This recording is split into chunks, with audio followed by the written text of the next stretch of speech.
নমস্কাৰ ৰাজ্যিক কৰ্মচাৰী আৰু পেঞ্চনাৰসকললৈ এক সুখবৰ আজিৰে পৰা দিব ছেপ্টেম্বৰ মাহৰ দৰমহা পেঞ্চন সম্পূৰ্ণ বাতৰিটি এনে ধৰণৰ ৰাজ্যিক কৰ্মচাৰী পেঞ্চনাৰসকললৈ সুখবৰ 1 অক্টোবৰৰ পৰিৱৰ্তে কাইলৈৰ পৰা অৰ্থাৎ আজিৰ পৰা কৰ্মচাৰী পেঞ্চনাৰসকলে লাভ কৰিব ছেপ্টেম্বৰ মাহৰ দৰমহা পেঞ্চন সমাগত শাৰদীয় দুৰ্গা পূজাৰ বাবে ৰাজ্য চৰকাৰে এই সিদ্ধান্ত গ্ৰহণ কৰিছে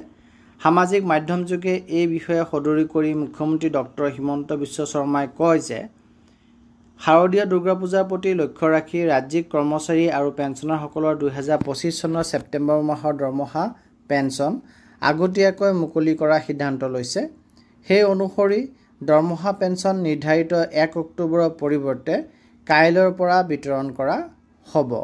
কোষাগাৰে কাইলৈৰ পৰা দৰমহা বিল লাভ কৰা আৰম্ভ কৰিব আৰু এই সম্পৰ্কে কোষাগাৰসমূহলৈ অৰ্থাৎ ট্ৰেজাৰীসমূহলৈ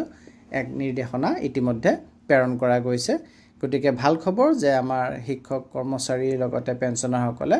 শাৰদীয় দুৰ্গা পূজাৰ আগতে তেওঁলোকৰ দৰমহা বা পেঞ্চন পাবলৈ গৈ আছে ধন্যবাদ